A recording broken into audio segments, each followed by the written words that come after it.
আসসালামু আলাইকুম। ফুটবল জগতের সব ইম্পর্টেন্ট খবরগুলো নিয়ে আমি সোহেল আছি আপনাদের সাথে। আশা করি পুরো ভিডিও জুড়ে আপনারাও থাকবেন আমার সাথে। চলুন চলে যাই মূল খবরে।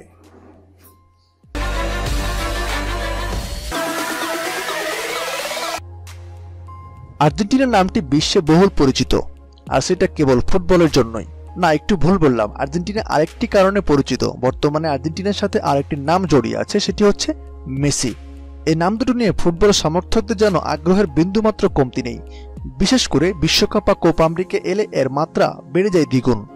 মেসি সেই আরাধ্য বিশ্বকাপটি আদৌ ছুঁয়ে দেখতে পারেনি, দেশকে দিতে পারেনি কোনো শিরোপার স্বাদ। অবশ্য 2014 সালে ব্রাজিল বিশ্বকাপে শিরোপার খুব কাছ থেকে ফিরে এসেছে এই ফুটবল জাদুকর। জার্মানদের করা শেষ মুহূর্তের গোলটি আর্জেন্টাইন জালে ভেদ না করলে প্রেক্ষাপটটা এতদিন ভিন্ন হতে পারত। গত বিশ্বকাপে দলকে ফাইনালে তোলা ছিল মেসির সবচেয়ে বড় অর্জন। তাছাড়া আর্জেন্টিনা মেসি বরাবরই নিষ্প্রুভ। জাতীয় দল হয়ে কখনো সেভাবে নামের প্রতি সুবিচার করতে পারেনি 5 বারের ব্যালন ডি অর জয়ী এই ফুটবল জাদুকর।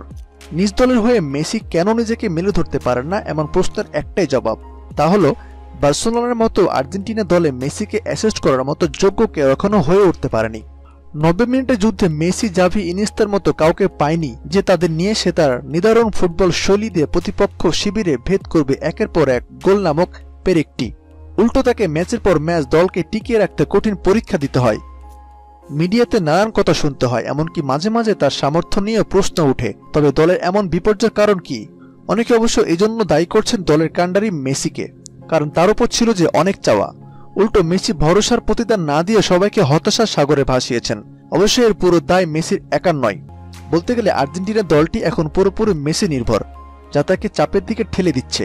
প্রত্যাশার বোঝা কাঁধে নিয়ে সে পারফর্ম করতে পারছে না। তাছাড়া দলে নেই অন্য কোনো ফুটবলার যার উপর সে প্রয়োজনে তার বিকল্প হিসেবে কাজে লাগাতে পারবে।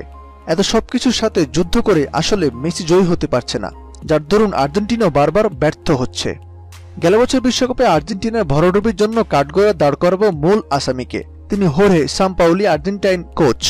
অনেকে তাকে খ্যাপাটে বা পাগলেটে বলে অভিহিত করেছেন। অবশ্য এর জন্য যথাযথ কারণও রয়েছেন। আচরণ তো বটেই, সাম্পাওলির পাগলেটে আচরণ তার সিদ্ধান্তেও স্পষ্ট।